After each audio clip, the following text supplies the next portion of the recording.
Apa kabarnya hari ini? Luar biasa, walaupun lagi ada masalah, ada persoalan, kita tetap mau bilang kita adalah orang-orang yang luar biasa. Baik saudara, mari kita buka bersama 1 Petrus pasal 3 ayat yang ke-12 dulu. 1 Petrus pasal yang ketiga ayat yang ke-12. Saya percaya kita semua merindukan ini terjadi dalam hidup kita, amin. Baca bersama dengan suara yang keras, 1, 2, 3. Sebab mata Tuhan tertuju kepada orang-orang benar dan telinganya kepada permohonan mereka yang minta tolong. Tetapi wajah Tuhan menentang orang-orang yang berbuat jahat. Saudara, ayat ini berkata bahwa mata Tuhan tertuju kepada orang benar dan telinganya kepada permohonan mereka yang minta tolong. Saya mau tanya dulu, saudara mau nggak mata Tuhan itu tertuju kepada kita? Artinya Tuhan memperhatikan hidup kita. Ya, siapa yang mau Tuhan perhatikan hidupnya? Semua. Lalu bukan cuma itu dikatakan, dan telinganya itu tertuju kepada permohonan mereka ketika mereka meminta tolong. Dengan kata lain, Tuhan mendengar doa kita. Siapa yang mau doanya didengar Tuhan? Ya, yang tidak mau ini berarti tidak berdoa ya. Ya, kita semua mau, apapun yang kita doakan, kita pengen Tuhan mendengar dan Tuhan menjawab. Ya, kalau kita berdoa tentunya kita rindu Tuhan mendengar. Buat apa kita berdoa kalau Tuhan tidak dengar? Saudara ngomong sama orang, orangnya nggak dengar saudara, saudara ngomong nggak? Ya nggak usah lah, orangnya aja nggak dengar kita, ngapain kita ngomong? Sebagai orang percaya, umat Tuhan, orang Kristen, tentunya kita rindu waktu kita berdoa Tuhan mendengar. Nah, banyak orang berkata kepada saya, ya Bu, kenapa ya saya doa tidak didengar Tuhan? Saudara, tidak semua orang Kristen itu diperhatikan Tuhan. Tidak semua orang Kristen doanya didengar Tuhan. Saudara mau setuju atau tidak, percaya saja. Karena ayat ini berkata, ya, mata Tuhan tertuju kepada orang-orang benar dan kepada teriakan mereka yang minta tolong. Selalu ketika ada janji Tuhan, ada berkat Tuhan, ada syarat yang harus kita ikuti supaya kita memperoleh apa yang dijanjikan. Untuk menikmati berkat Tuhan tidak ada syarat. Saudara bangun pagi, saudara lihat matahari ada. Walaupun saudara jahat, matahari tetap terbit buat saudara. Iya Pak ya? Alkitab berkata Tuhan menerbitkan matahari bagi orang baik dan orang jahat. Itu bukti kasih Tuhan. Dia gak pernah pilih. Bayangkan kalau ada orang selingkuh, terus dia bangun pagi, tidak ada matahari di rumahnya. Maka ketahuan kalau orang ini jahat. Semua rumah terang tapi kok rumahnya gak ada matahari. Jahat itu, jahat. Ya. Tapi karena Tuhan itu mengasihi semua orang, makanya dia turunkan hujan bagi orang baik dan orang jahat. Enggak peduli seberapa jahatnya manusia, hujan tetap turun di rumahnya. Bayangkan kalau hujan tidak turun di rumah orang jahat. Jadi orang jahat rumahnya kering, kerontang, gak ada air sumur. Karena jahat. Kasih Tuhan tidak bersyarat. Sekalipun kita jahat, matahari tetap terbit, kita masih bernapas. Saudara masih bisa melakukan semua aktivitas. Bahkan mungkin gajimu tetap lancar. Itu bukti kasih Tuhan. Tetapi untuk meraih berkat dan janji Tuhan, tidak semua orang dan bukan orang sembarangan yang bisa menikmatinya. Hanya orang-orang yang mau membayar harga dan mengikuti syarat dan ketentuan yang berlaku. Ada tanda bintang, syarat dan ketentuan berlaku. Kalau nggak ikuti syarat, nggak bisa saudara. Nah hari ini kita mau belajar bagaimana supaya mata Tuhan itu tertuju kepada kita dan dia mendengarkan setiap teriakan kita yang minta tolong. Itu adalah satu kerinduan kita. Syaratnya baca ayat yang ke-10 mulai. 1 Petrus 3 ayat 10. 1, 2, 3. Siapa yang mau mencintai hidup dan mau melihat hari-hari baik, ia harus menjaga lidahnya terhadap yang jahat dan bibirnya terhadap ucapan-ucapan yang menipu. Yang pertama, siapa di sini yang masih mencintai hidup, masih pengen hidup? Angkat tangan. Karena ada orang yang udah enggak pengen hidup, ya. Dia udah berdoa minta mati tapi enggak dikasih mati sama Tuhan. Ada saudara, orang dari Belanda, Bu Debi doakan saya, doa apa? Biar saya mati. Saya ini udah pengen mati tapi enggak bisa mati. Saya kena kanker, Bu, dan setiap hari saya kesakitan. Kalau sudah kesakitan saya enggak tahan, Bu. Berapa kali saya pengen lompat dari apartemen bunuh diri. Tapi saya tahu itu dosa. Jadi tolong doakan, Bu, supaya Tuhan angkat saja saya. Karena saya udah enggak kepengen hidup. Saya kesakitan, buat apa saya hidup? Jadi bagi sebagian orang kematian itu anugerah. Karena banyak yang pengen mati tapi tidak bisa mati. Tapi saya yakin dan percaya hampir semua dari kita yang hadir hari ini masih mencintai hidup. Iya Pak ya? Atau ada yang pengen mati di sini? Biar kita doakan bareng-bareng. Tidak ada ya? Semua masih pengen hidup kan? Masih. Orang kalau datang konseling, Bu Debi masalah saya berat, Bu, saya tuh udah gak tahu bagaimana. Jadi ibu sudah gak kuat, Bu, kita doakan biar Bapak jemput ibu pulang ke rumah Bapak. Nggak mau, Bu. Oh masih pengen hidup? Masih, ya udah bersyukur saja. Ya, jadi ada orang-orang yang walaupun masalahnya berat, dia masih tetap pengen hidup. Ada. Satu kali saya pelayanan di satu gereja. Ada bapak-bapak datang sama saya, Bu Debi, saya mau pengen ketemu ibu. Tolong ibu, ini penting banget, ini sangat mendesak, ibu harus doakan saya. Lalu saya temuilah bapak ini, kenapa Pak? Apa yang begitu penting sampai bapak itu memohon-mohon kepada saya? Jadi begini Bu, berapa puluh tahun yang lalu saya ikut ibadah di satu gereja. Di situ dibagikan formulir, tulis saudara mau hidup sampai umur berapa. Saya tulis di situ, saya mau hidup sampai umur 65 tahun. Terus saya sekarang umur 64 ibu. Saya bilang puji Tuhan. Setahun lagi Bapak ketemu Tuhan. Jangan lupa saya titip salam. Itu dia masalahnya Bu. Bisa nggak dibatalkan? Ya, oh ternyata masih pengen hidup. Saya tanya, Bapak kenapa pengen hidup? Nggak pengen mati aja Pak, enak loh. Enggak Bu, emang Bapak kaya, Bapak punya banyak uang, kepengen hidup? Enggak Bu, lah kenapa? Saya punya anak cacat. Semua saudaranya sudah menikah. Anak saya ini yang urus saya, istri saya sudah meninggal. Saya enggak pengen mati meninggalkan anak saya yang cacat ini. Karena enggak ada yang urus dia. Ternyata untuk menderita pun masih ada orang yang pengen hidup. Nah ayat ini berkata, siapa yang mau mencintai hidup dan mau melihat hari-hari baik. Kita semua pengen umur panjang. Siapa yang mau hidup sampai 100 tahun? Nggak ada. Nggak ada loh ya. Semua pengen 60. Nggak juga ya. Ya. Siapa yang pengen umur panjang? Ini memang orang Semarang ini pendiam atau pemalu atau kurang respon atau bagaimana ya? Yang mau umur panjang, yang mau aja, yang nggak mau pulang. Nah ini harus begini nih kayaknya di khotbah di sini ya. Yang mau umur panjang, berapa banyak coba? Nah ini saudara, kita semua pengen umur panjang. Tapi jangan cuma umur panjang.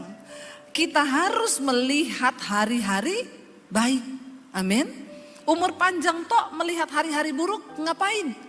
Umur panjang sih, lihat anak cucunya bercerai, berantem, ribut, miskin, gak ada. Ya buat apa? Ya mending mati aja. Tapi kalau kita mau umur panjang dan melihat hari-hari baik, ayat ini berkata yang pertama, jaga lidahmu. Jaga perkataanmu.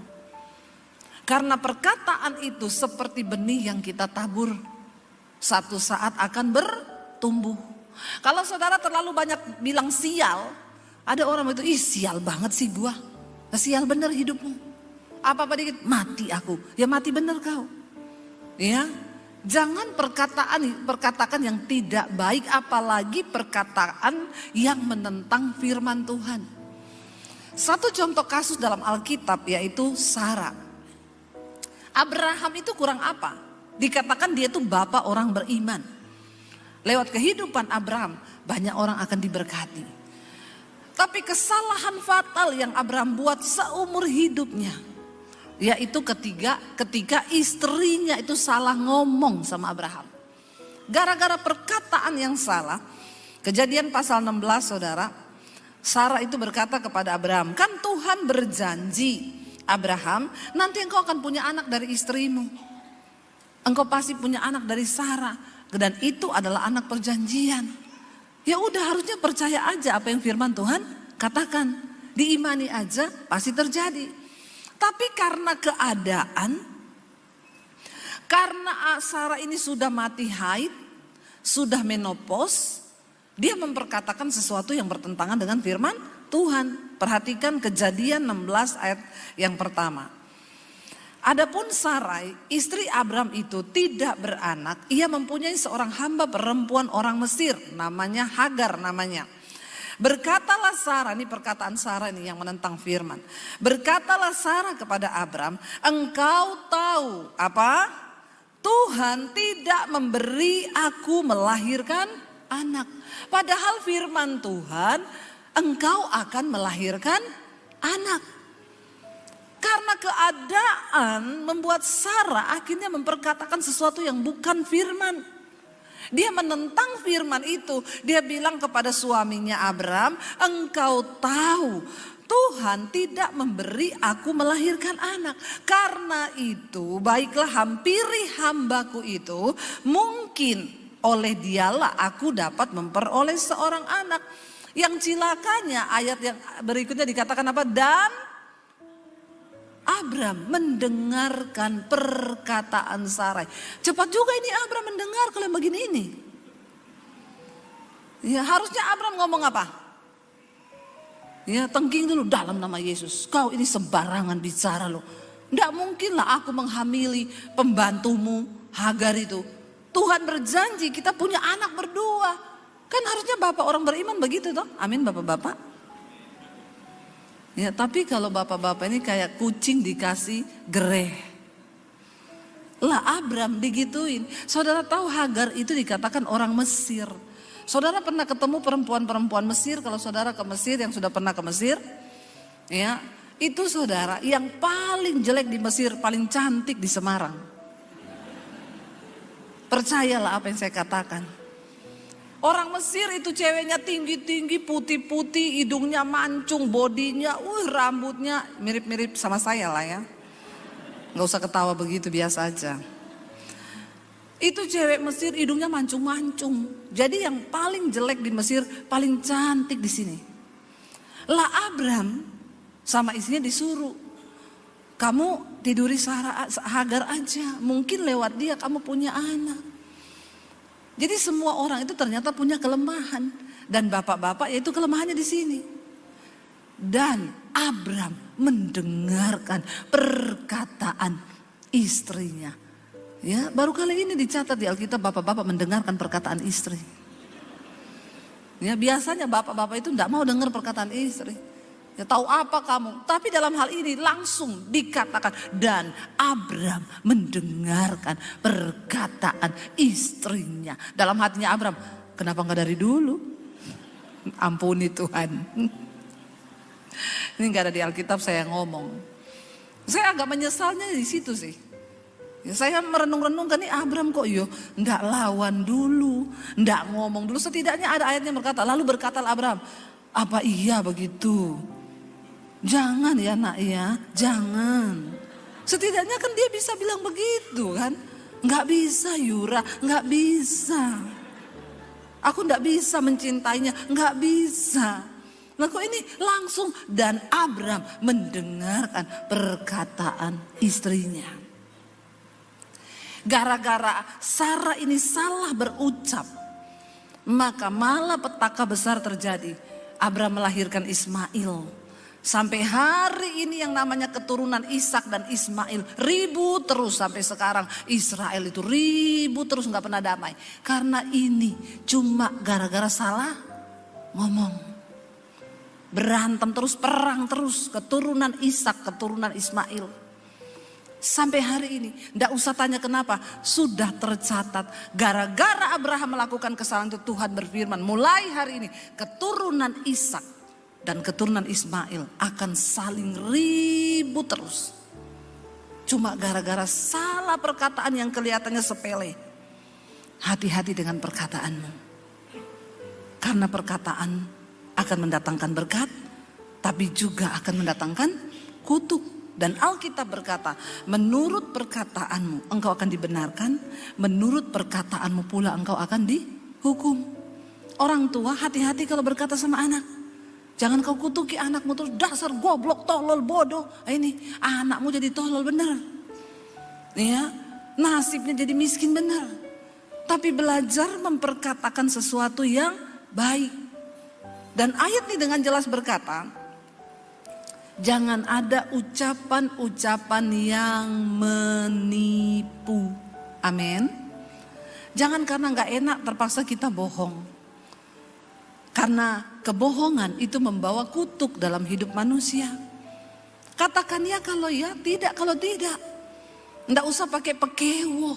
Nah ini, wong Jawa ini suka pekewo. Pekewo aku, ngomongin ini ya. Nggak usah, iya, ya, tidak, tidak. Amin.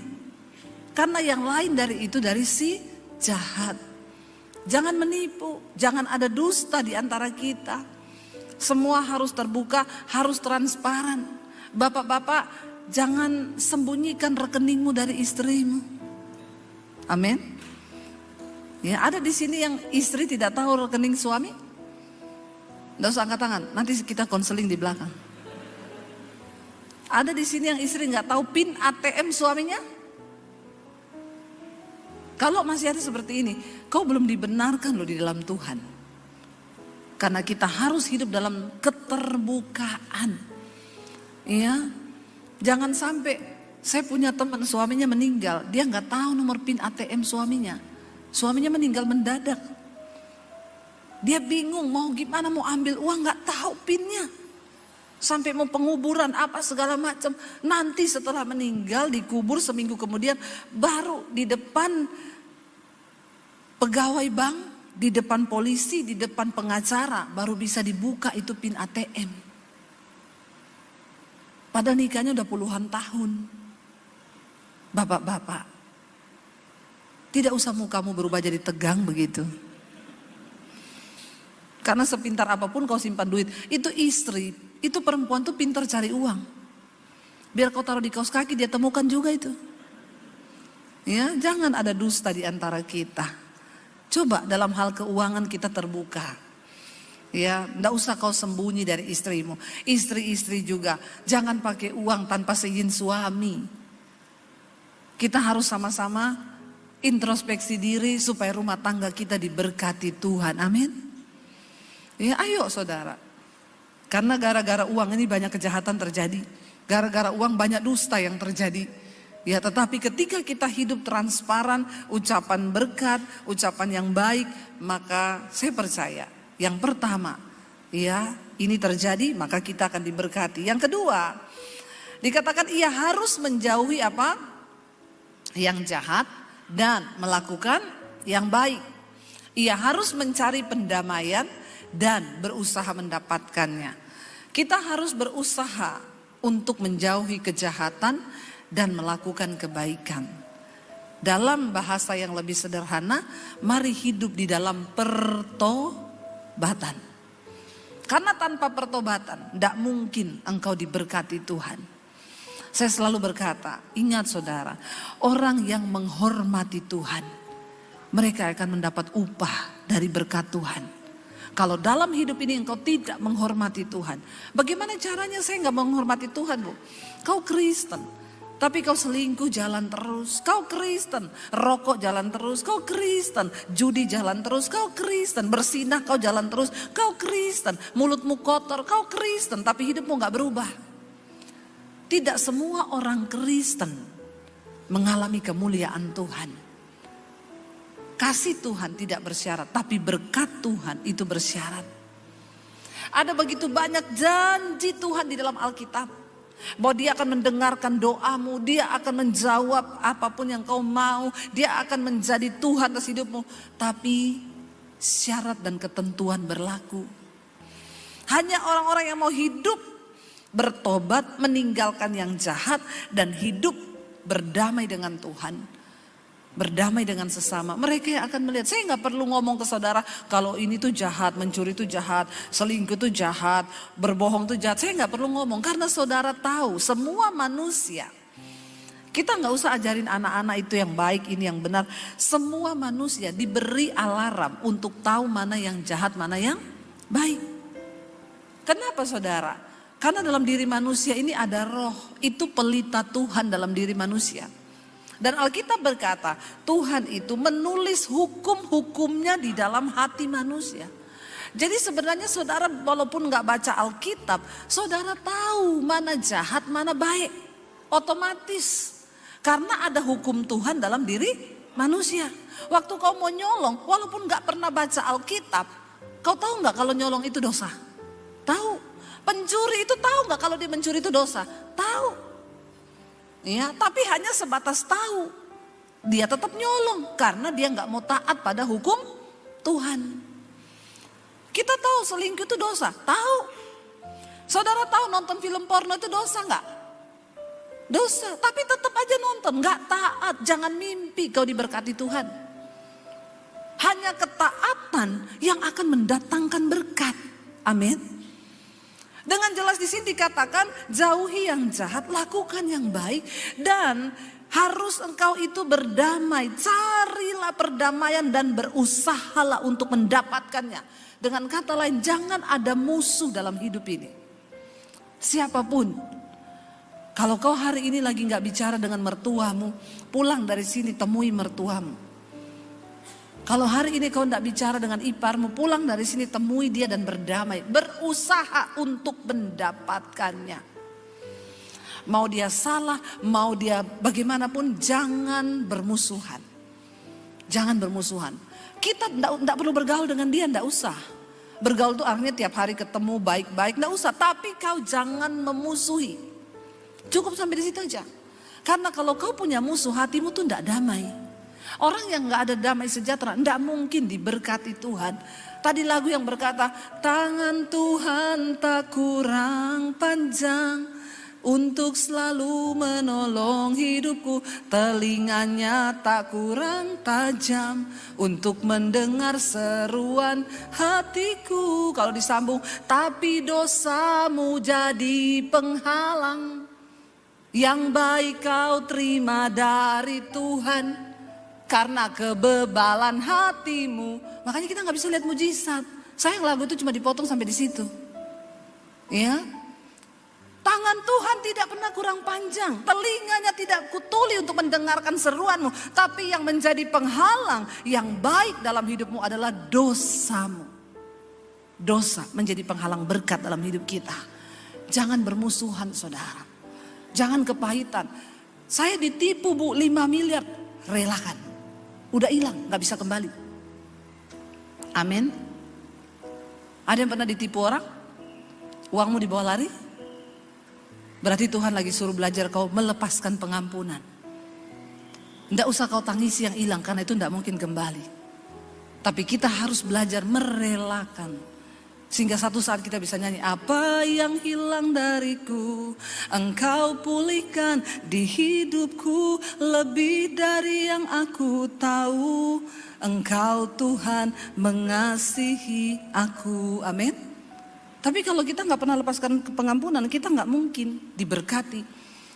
Saya selama ini kalau ada orang datang, bu saya ditipu orang, bu uang saya dibawa lari, saya dengan lantang berkata, lepaskan pengampunan bu. Pak, uang gampang dicari, tapi damai sejahtera dan sukacita itu adalah sesuatu yang kekal. Susah. Satu kali saya ditipu orang 300 juta, uang saya dibawa lari. Apakah saya dengan gampang berkata, lepaskan pengampunan? Memang pendeta itu kadang-kadang bisa bicara, tapi susah melakukan. Makanya banyak pendeta kayak gajah di belangkoni. iso khotbah, ora iso nglakoni. Ya enggak? Itu bahasanya orang sini tuh. Ketika saya ditipu, marah saya. Marah. Iya, tiap pagi, siang, sore, malam saya ingat terus tuh duit di kepala saya.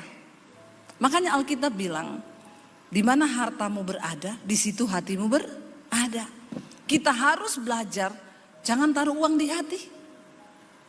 Kalau uangmu di hati, sulit kau melepaskan pengampunan. Tiap hari saya chatting orangnya, balikin uang saya, kapan kau ada duit, di mana kau, balikin uang saya.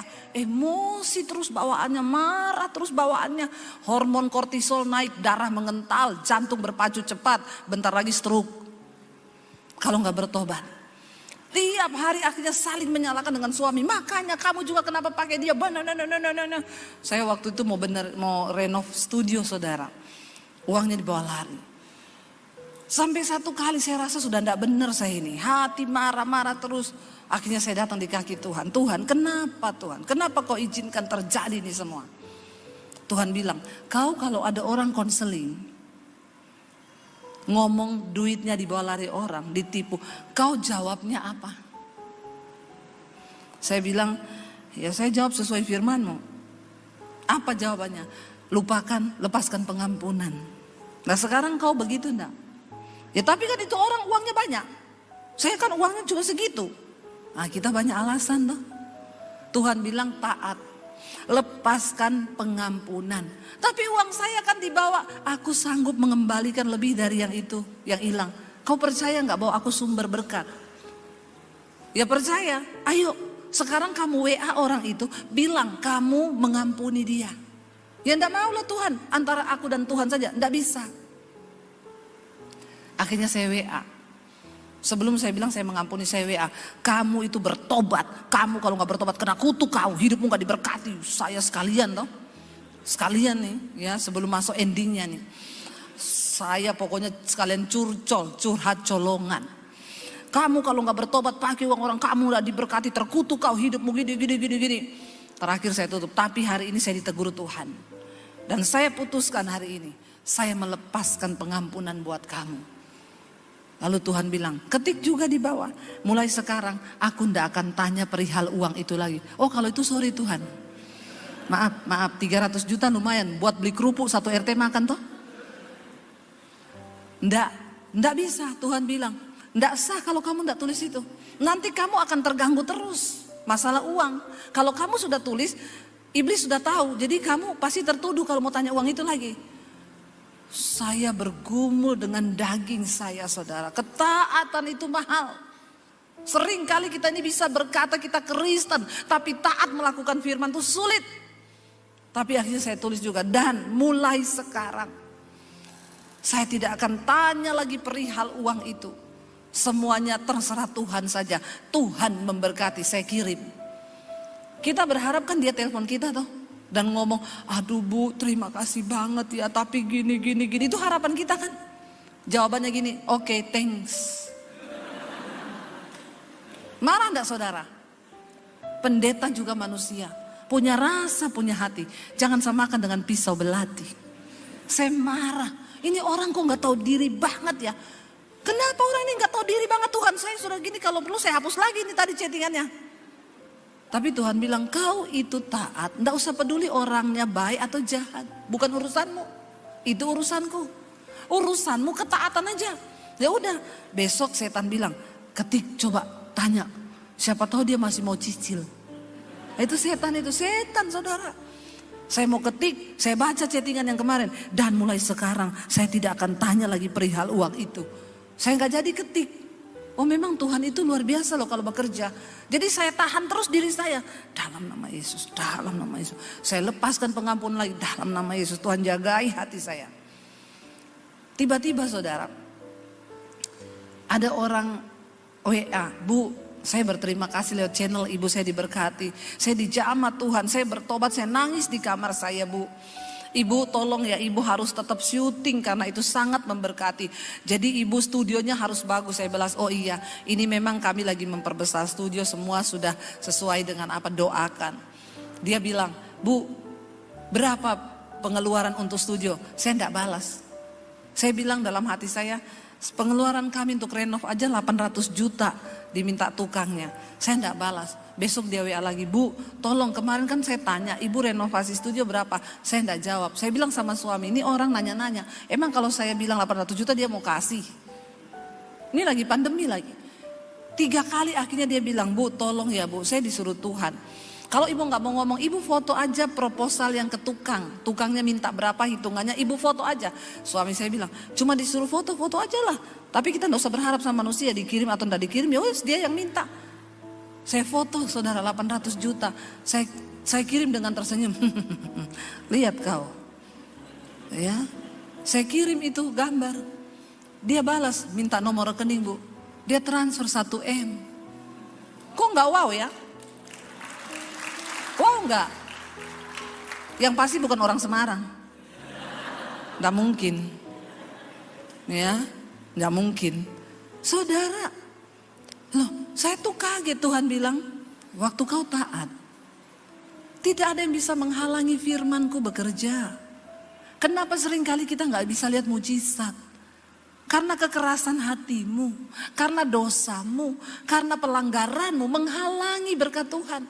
Enggak sampai di situ. Saya waktu itu bilang ke suami saya, udah boleh kali kita beli mobil satu lagi supaya kalau kamu pergi saya pelayanan nggak naik Grab. Saya bisa nyetir sendiri. Kita beli mobil satu, oke. Kita tawar mobil yang 350 juta. Udah DP 10 juta lagi inden nunggu mobilnya datang. Tiba-tiba orang WA saya, Shalom Ibu Debbie, saya jemaat Mesbah Doa. Ibu ndak kenal saya mau minta maaf ya Ibu ya, jangan tersinggung. Saya pikir apa ini orang jangan tersinggung, kenapa? Saya disuruh Tuhan beliin Ibu mobil, jangan tersinggung ya Bu. Wih luar biasa ya.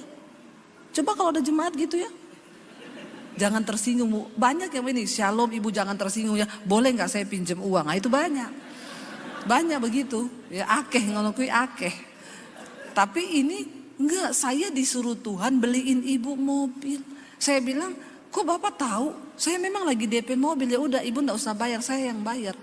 300 juta lebih saudara, uang saya enggak keluar. Tuhan bilang, kalau kau taat, apa yang bisa menghalangi berkatku? Dan ini orang-orang yang saya enggak kenal. Yang satu di luar kota, yang satu di mana, saya enggak tahu mereka itu siapa. Saya enggak kenal sebelumnya orang ini siapa. Jangan bilang kan karena ibu hamba Tuhan, ibu YouTuber. Banyak hamba Tuhan, banyak YouTuber. Tidak semua mendapatkan perkenanan seperti ini. Kenapa saudara? Karena ketaatan, amin. Dan ayat tadi berkata, mata Tuhan tertuju kepada orang benar. Dan kepada teriakan mereka minta tolong. Jangan keraskan hatimu. Kalau hari ini kau bermusuhan dengan orang, berdamai, usahakanlah perdamaian. Sakit Bu, sakit memang iya. Tapi kau bisa melakukan firman kalau kau mau taat sama Tuhan, amin. Orang Kristen itu minta mujizat, orang Kristen minta berkat, orang Kristen minta pertolongan. Tapi ketika firman Tuhan suruh tunduk, tidak mau. Itu amin. Ya. Ketika disuruh tunduk mengampuni, tidak mau.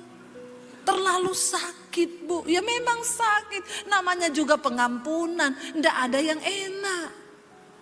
Ya. Sakit saya merelakan. Memang sakit merelakan uang saudara dibawa lari orang. Dan orangnya senang-senang kita lihat di IG makan-makan. Sakit hati enggak? Saya pilih untuk tidak melihatnya lagi. Daripada saya sakit hati. Benar enggak? Kadang-kadang begitu loh orang utang. Ya, yang sini menderita dia senang-senang. Ya, makanya jangan saudara.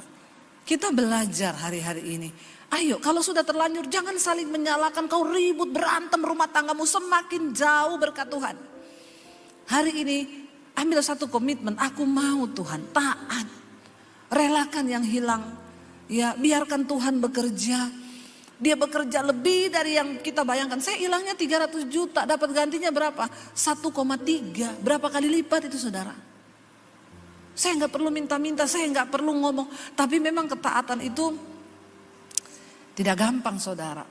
Ya kita harus mengalahkan daging. Termasuk ketika engkau punya uang, lalu Tuhan mencobai. Lalu Tuhan menguji. Saya beberapa waktu yang lalu tiba-tiba dapat suara Tuhan, saya disuruh beli mobil untuk pendeta. Tuhan kasih tahu mobilnya itu yang sama kayak wakil gembalanya. Ini saya cek di dealer harganya 425 juta. Saya tengking dalam nama Yesus, setan. Setan yang bicara ini, setan, bukan Tuhan, bukan Tuhan. Saya bilang, Tuhan, saya bukan orang kaya yang punya uang puluhan miliar. Kenapa juga Tuhan suruh saya? Tuhan ngomong, mau taat? Kamu itu hanya bendaharaku, kamu itu hanya hambaku. Semua berkat yang kau terima itu berasal dariku. Dan kau harus bisa dipercaya. Beliin. Saya simpan suara itu berhari-hari, berbulan-bulan. Saya tengking terus. Semakin tidak damai saya. Saya baru mengerti Rasul Paulus bilang, sesungguhnya kami ini adalah tawanan roh. Kalau kita menjadi tawanan roh itu tidak enak, saudara. Akhirnya saya bilang ini, oke Tuhan. Saya mau tanya ke suami saya. Karena firman-Mu berkata, istri tunduk kepada suami. Kalau suami saya bilang jangan, berarti ini bukan dari Tuhan. Karena suami saya ini agak perhitungan, bukan pelit, perhitungan. Pelit enggak boleh ya, perhitungan boleh. Kalau saya menabur agak banyak, dia udah ngomong, nabur tuh enggak usah terlalu banyak begitu loh. Kalau saya bilang Tuhan yang suruh, oh yowes kalau Tuhan yang suruh. Ya udah, saya belajar. Waktu saya ngomong ke suami saya, dia diem 1000 bahasa. Saya bilang, aku ini dapat suara Tuhan loh. Apa? Tuhan suruh kita beliin mobil Pak Pendeta itu. Yang harganya sekian-sekian. Dia diem gak ngomong. Terus saya bilang, kamu tuh loh ngomong. Saya ini minta peneguhan dari kamu loh ini. Dia jawab saudara dengan suara agak bergetar. Kamu tahu gak apa? Aku disuruh Tuhan udah dari 6 bulan lalu. Oh Tuhan, ampuni dia Tuhan. Saya sudah tidak bisa berkata-kata saudara. Saya bilang ternyata karena kau tuli. Makanya Tuhan harus bicara sama saya. Ya ampun Tuhan, dia bilang iya. Dari Januari lalu Tuhan udah suruh aku. Lah kenapa kamu diam aja? Yo mahal lah mobil. Iya ya saudara. Jadi kami itu bersepakat, oke ya kita rela ya 425 juta. Maaf ya saudara. Maaf, orang Kristen banyak pakai tas mahal. Tapi menabur. Kau miskin di hadapan Tuhan. Miskin. Karena orang kaya di hadapan Tuhan tidak dilihat dari merek tasmu. Enggak dilihat dari rumahmu, enggak dilihat dari mobilmu. Tapi berapa besar yang kau berani dalam ketaatan mau tabur. Ketika saya berdoa selesai pandemi, saya bilang Tuhan mau bawa kemana saya ini? Saya mau buka gereja nih, karena banyak orang suruh saya buka gereja. Tapi sekali lagi, saya tidak mau melakukan yang menjadi keinginan saya. Tapi biar yang menjadi keinginan Tuhan. Saya dan suami bergumul, Tuhan mau bawa kemana pelayanan kami? Saya cuma dapat satu ayat, Tuhan bilang, karena di akhir zaman tuaian banyak tapi pekerja sedikit, penuai sedikit. Karena itu kamu harus persiapkan para penuai. Kamu tidak boleh buka gereja, bangun sekolah misi untuk sekolahkan anak-anak yang mau jadi pendeta, jadi hamba Tuhan tapi tidak mampu. Mereka harus bersekolah gratis. Saya bilang ini ada-ada aja ya Tuhan tuh ngasih visi ya. Aduh gratis itu uang dari mana? Tapi saya taat, saya dan suami jalan, kita cari tempat di daerah Karanganyar, Solo. Tiap kali saya pelayanan ke Surabaya, naik mobil kami mampir ke sana untuk cari tanah. Saya cari di bawah gunung, karena untuk bikin sekolah Alkitab itu harus di tempat terpencil, di bawah gunung. Supaya mereka dekat dengan Tuhan. Bangun pagi lihat gunung, sebelah sana gunung, sini pohon. Kalau di kota ke mall dia, jadi hedon nanti. Jadi saudara kami cari daerah sana, enggak ketemu. Ada tanah yang harga cocok, izinnya susah. Ada yang harganya izinnya dapat, harganya mahal. Akhirnya satu kali saya bilang Tuhan, aku bukan enggak taat. Tapi saya sudah melangkah, tapi enggak dapat. Terserah Tuhan sekarang. Tiba-tiba saudara, waktu engkau bertindak dalam ketaatan, selanjutnya Tuhan yang akan bekerja. Ada orang telepon, Bu Debbie saya dengar ibu lagi cari tanah Bu, iya.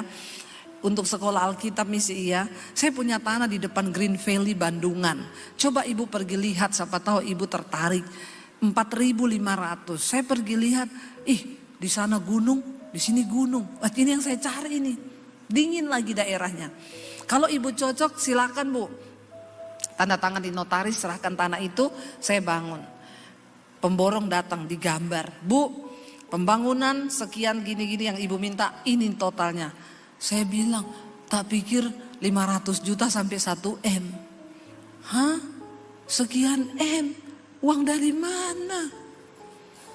Tapi saya tiba-tiba ingat, saya bilang sama suami, gampang, kita oke. Nanti kalau sudah mulai pembangunan, kita tayangkan nomor rekening di YouTube. Setiap hari saya live streaming di YouTube. Pagi jam 5 pagi, hampir 50 ribu yang nonton. Malam jam 8, ya 50 ribu, pagi itu 75 sampai 100 ribu. Itu kan kalau kita tayangkan nomor rekening, jalan-jalan di layar. Saudara, pembangunan sekolah misi sudah mulai berjalan, ini nomor rekeningnya. Sampai yang lihat puyeng gitu ya, nomor rekening sudah QRistik tampil terus kan. Ya, pastilah dia nabur 100 ribu, kalilah 50 ribu orang. Tiba-tiba ketika sudah mau pembangunan, suami saya bilang, nomor rekening yang mau ditaruh di layar mana? Kami ini dari pelayanan awal sudah berkomitmen tidak akan taruh nomor rekening di layar YouTube. Karena biar Tuhan saja yang bekerja. Nggak usah taruh di situ sampai jalan-jalan gitu ya. Saudara, nomor rekening di bawah ini, silakan hubungi nomor rekening di bawah ini. Tiba-tiba ketika saya bilang taruh nomor ini aja, saya bilang sama suami, tapi saya doa dulu ya. Saya doa. Tuhan tuh ngomong begini, silakan taruh nomor rekening itu. Tapi aku ndak ikut bekerja. Kau saja yang bekerja. Mungkin kau akan dapat sesuatu yang kau mau, bahkan lebih. Tapi aku ndak ikut di dalamnya. Saya takut, saudara. Saya bilang sama suami, buat apa kita bangun begitu gedung besar kalau ndak ada Tuhan ikut-ikut? Saya nggak berani.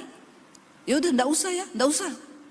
Saya dapat telepon dari pemborong, Bu, kita sudah mulai minggu depan, Ibu bawa uang pertama 400 juta untuk fondasi. Saya bilang sama suami, ini di tangan saya ada 150 juta. Ya udah, nanti kita ke bank, kita ngambil ya untuk ke Semarang. 2 hari sebelum berangkat ada ibu-ibu telepon, Bu Debbie, saya boleh minta alamat rumah, saya ini bikin es krim. Saya mau kirim es krim buatan saya biar ibu cicipi, enak loh Bu. Iya, datanglah dia bawa es krim. Mau pulang, Bu, saya disuruh Tuhan, ini ada uang 50 juta, nggak tahu ya, pokoknya buat pelayanan lah, dikasih saudara. Jadi uang saya jadi 200 juta. Saya bilang sama suami, kurang 200, nanti besok sebelum kita berangkat kita ambil. Ada orang tiba-tiba telepon, Bu, saya dari Kanada, Bu. Saya ini udah 3 bulan disuruh Tuhan ketemu ibu, tapi saya tahu ibu tuh kemana-mana keliling terus. Ini saya pas ada di Indonesia, kita bisa ketemu nggak Bu? Nggak bisa Pak, saya besok mau ke Semarang. Ya, Bu, kita ketemu ya. Saya datang deh di dekat rumah ibu di kopi apa di mana. Pokoknya saya harus ketemu ibu. Ya udah, saya kasih waktu besok Bapak, besok siang sebelum saya berangkat ke Semarang. Datang saudara, dia bilang saya ini disuruh Tuhan sebenarnya udah dari 3 bulan lalu. Ibu tahu, tadinya saya ini bawa uang, saya mau kasih semua sama ibu, tapi karena nggak ketemu-ketemu ibu, ya saya tinggal bawa sisanya. Yang lain sudah saya pakai buat pembangunan gereja di Papua di mana. Ini tinggal sisanya ibu, 200 juta. Kok enggak wow ya? Saudara, saya tuh sampai mau nangis dan Tuhan tuh bilang begini, kalau kamu taruh nomor rekeningmu di YouTube, kamu enggak akan melihat hal-hal seperti ini terjadi. Ini aku Tuhan yang bekerja. Saya enggak pernah ngomong, saya enggak bicara. Sekali lagi, hamba Tuhan banyak loh. Pendeta banyak, yang khotbah di YouTube banyak. Tapi yang memperoleh perkenanan Tuhan hanya orang-orang yang mau taat kepada Tuhan. Enggak semua. Akhirnya pembangunan mulai berjalan. Saudara tahu, Bu, saya mau sumbang material, hubungi pemborong saya, minta alamat sana. Saya nggak pernah tahu orang-orangnya. Bu, saya mau sumbang ini, hubungi. Bu, saya mau sumbang ini. Sampai selesai, sampai furniture, semua kasur, semua Tuhan gerakin orang-orang. Saya nggak pernah tahu. Dan Tuhan bekerja, bahkan sampai hari ini sudah masuk angkatan kedua, yang kemarin udah lulus 30, ya, yang pertama kemarin tuh hampir semua gratis, benar-benar mereka nggak mampu. Yang ini juga sebagian besar gratis, yang bayar beberapa. Saya melihat saudara, waktu Tuhan bekerja, ayat ini dengan jelas berkata, mata Tuhan itu apa? Tertuju kepada orang-orang benar. Dan kepada teriakan mereka minta tolong. Tetapi ya dikatakan, tetapi wajah Tuhan menentang orang-orang yang berbuat jahat. Kalau kita hidup dalam dosa, engkau menjadi musuh Tuhan. Bagaimana kalau kita menjadi musuh Tuhan, hidup kita bisa diberkati? Karena wajah Tuhan menentang orang-orang yang berbuat jahat. Ya, kita bermusuhan dengan Tuhan, aduh nggak bakal menang saudara. Udah mending bertobat. Amin. Yang ada kepahitan, lepaskan pengampunan. Mau ditipu berapapun, lepaskan daripada kau sakit hati. Ya, daripada kau menderita, kena banyak penyakit gara-gara sakit hati, lebih baik kita berdamai dengan Tuhan. Biar kita mau berkata hari ini, Tuhan, kami mau menjadi pelaku-pelaku firman Tuhan, supaya kami menikmati segala kebaikan dan janji-janji Tuhan. Saya undang para imam musik, kita angkat pujian ini saudara.